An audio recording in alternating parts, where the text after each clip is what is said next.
നിങ്ങളെല്ലാവരും ഇവിടെ ഇരിക്കുന്നതുകൊണ്ടാണ്. നമ്മൾ പോയി കഴിഞ്ഞാൽ നമ്മളെ മനസ്സിൽ പിന്നെ ഫുള്ള് നമ്മുടെ ഈ സമ്മേളനം മാത്രമായിരിക്കും. അങ്ങനെ തിരിച്ചു വരുന്നതാണ്. പക്ഷെ നമ്മൾ യഥാർത്ഥത്തിൽ 100-ാം വാർഷികം എന്നൊരു ലോക അത്ഭുതം കാണാനാണ് നമ്മൾ പോകുന്നത്.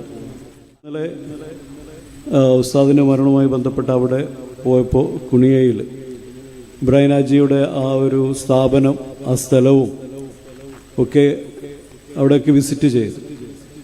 ഇപ്പോൾ സാധാരണ നമ്മൾ സമസ്തയുടെ സമ്മേളനം എന്ന് പറയുമ്പോൾ നമുക്കറിയാം, ഇപ്പോൾ ടൗൺ ഹാളിൽ അല്ലെങ്കിൽ ഓരോ ഏരിയകളിലും അവിടെ സ്ഥലം എടുത്തിട്ടോ അല്ലെങ്കിൽ ഒരു പറമ്പെടുത്തിട്ട് ജസ്റ്റ് ഒരു സാധാരണ രീതിയിലാണ് നമ്മൾ നടത്താറുള്ളത്. നമ്മുടെ കേരളത്തിൽ എല്ലാവരും അങ്ങനെ തന്നെയാണ് നടത്താറുള്ളത്. അപ്പോൾ അങ്ങനെയുള്ള ഒരു പ്രവർത്തനങ്ങൾ മാത്രമാണ്. ഒരു സമ്മേളനം എന്ന് പറഞ്ഞതിന് കുറേ ആളുകൾ വരുന്നു, അതിൻ്റെ കാര്യങ്ങൾ കഴിഞ്ഞ് രാത്രി തിരിച്ചു പോകുന്നു, കുറച്ച് പ്രഭാഷണങ്ങൾ കേൾക്കും. അതാണല്ലോ നമ്മുടെ ഒരു സമ്മേളനം.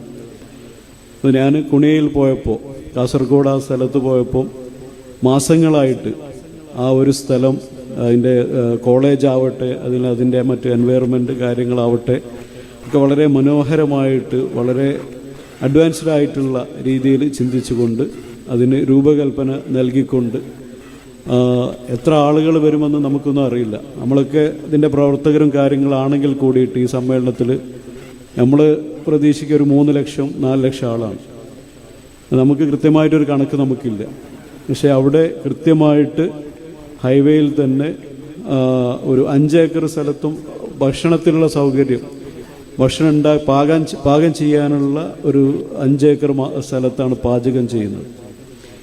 അതുപോലെ തന്നെ നമ്മുടെ ക്യാമ്പ് വെച്ചിട്ടുള്ളത് ഒരു 10 ഏക്കറായിരിക്കും. അവിടെയാണ് ക്യാമ്പ് വെച്ചിട്ടുള്ളത്. അപ്പോൾ ക്യാമ്പിൽ ഷുഹൈബ് തങ്ങളുടെ കൂടെ പോയി അവിടുത്തെ പന്തലിൻ്റെ ആലപ്പുഴയുള്ള ആളാണ്. അയാൾ വന്ന് അയാളുടെ ഫോണിൽ കാണിച്ചു തന്നു നമ്മുടെ അതിൻ്റെ ഒരു രൂപരേഖ, ഒരു 3D വീഡിയോ കാണിച്ചു തന്നു. അപ്പോൾ അയാൾ പറയാണ്, ലോകത്തിൽ തന്നെ 5000 ആളുകൾ കൂടുന്ന ക്യാമ്പാണ് ഇതുവരെ വേൾഡ് റെക്കോർഡായിട്ട് നടന്നിട്ടുള്ളത്. ഒരു 35,000 ആളുകൾ കൂടുന്ന ഒരു ക്യാമ്പ് എന്ന് പറയുമ്പോൾ ലോകാത്ഭുതമാണ്. അങ്ങനെ ഒരു ക്യാമ്പ് ഇതുവരെ നടന്നിട്ടില്ല. അപ്പോൾ അതും ആധുനികമായിട്ടുള്ള ഒരു വലിയ ജർമ്മൻ ഒരു പന്തൽ, അതുപോലത്തെ ഒരു 10-15 പന്തൽ ഒരുമിച്ച് ഇട്ടിട്ടാണ് ആ പന്തൽ ക്രമീകരിച്ചിട്ടുള്ളത്. ആ പന്തലിൻ്റെ ഒരു പ്രത്യേകത എന്ന് പറഞ്ഞു കഴിഞ്ഞാൽ എത്ര വെയിലുണ്ടെങ്കിലും ആ പന്തലിൻ്റെ താഴത്ത് ചൂടുണ്ടാവില്ല. അതുപോലെ ഒന്നു എടുക്കാനുള്ള സൗകര്യം ഒരു ഭാഗത്ത് മുഴുവനും, അതുപോലെ തന്നെ ബാത്റൂം സൗകര്യങ്ങൾ, അതുപോലെ ഹോസ്പിറ്റലിൻ്റെ ഒരു ചെറിയ വെച്ചാൽ ആളുകൾക്ക്, രോഗികളായിട്ടുള്ള ആളുകൾക്ക് കെടുക്കുവാനും അവർക്ക് വേണ്ടിയിട്ടുള്ള ശുശ്രൂഷ കാര്യങ്ങളൊക്കെ ചെയ്യാനുള്ള ഒരു 10-15 ബെഡുള്ള സൗകര്യങ്ങൾ.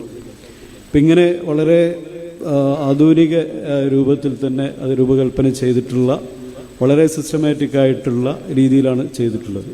ഒരു 500 മീറ്ററോ അല്ലെങ്കിൽ 250 മീറ്റർ നീളവും വിസ്താരവും ഒക്കെ ഉള്ള സ്ഥലത്താണ്. അപ്പോൾ നമ്മളൊരു സ്ഥലത്ത് നിന്ന് കഴിഞ്ഞാൽ അതിൻ്റെ സ്റ്റേജിലേക്ക് കാണാൻ പ്രയാസമായിരിക്കും.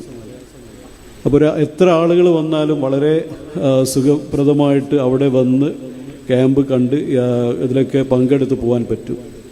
അതുപോലെ ഓരോ ആളുകൾക്കും അവരുടെ മൊബൈൽ ഫോണിൽ QR കോഡ് സ്കാൻ ചെയ്ത് കഴിഞ്ഞാൽ അവരുടെ സ്ലോട്ട് കസാല, അതിൻ്റെ നമ്പർ വരെ അതിൽ വരും. അതാത് കസാലയിൽ പോയി ഇരിക്കാൻ പറ്റുന്ന. അപ്പോൾ ഇത്രയും വലിയ ഒരു നിങ്ങളെല്ലാവരും ഇവിടെ ഇരിക്കുന്നതുകൊണ്ടാണ്. നമ്മൾ പോയി കഴിഞ്ഞാൽ നമ്മളെ മനസ്സിൽ പിന്നെ ഫുള്ള് നമ്മുടെ ഈ സമ്മേളനം മാത്രമായിരിക്കും. പോകാത്തതുകൊണ്ട് നമുക്ക് അറിയാൻ പറ്റില്ല എന്താണ് അവിടെ നടക്കുന്നതെന്ന്. നമ്മളെല്ലാവരും വിചാരിക്കുന്നത് അന്ന് എങ്ങനെയെങ്കിലും ഒരു ട്രെയിൻ പിടിച്ച് പോകണം, അല്ലെങ്കിൽ 2 ദിവസം മുമ്പ് നമ്മളൊരു ബസ് ബുക്ക് ചെയ്തിട്ട് പോവുക, ആ ബസ്സിലുള്ള യാത്രയും പോകുന്ന വഴിക്ക് ചോറ് കഴിക്കുന്നതൊക്കെ ആയിരിക്കും നമ്മൾ ചിന്തിക്കുന്നത്. പിന്നെ അവിടെ ഒരു ആൾക്കൂട്ടം ഇങ്ങനെ തിരിച്ചു വരുന്നതാണ്. പക്ഷെ നമ്മൾ യഥാർത്ഥത്തിൽ 100-ാം വാർഷികം എന്നൊരു ലോക അത്ഭുതം കാണാനാണ് നമ്മൾ പോകുന്നത്. അത് പറഞ്ഞറിയിക്കാൻ പറ്റില്ല. കാരണം ആ വാർഷികം കഴിഞ്ഞാൽ മാത്രമാണ് അതെന്താണെന്നുള്ളത് നമുക്ക് നേരിട്ട് അറിയാൻ സാധിക്കുകയുള്ളൂ. അപ്പോൾ നമ്മൾ അങ്ങനെയുള്ളൊരു വലിയ ഒരു സംവിധാനത്തിൻ്റെ ഇതിൻ്റെ ഭാഗമായി മാറിയിരിക്കുകയാണ്.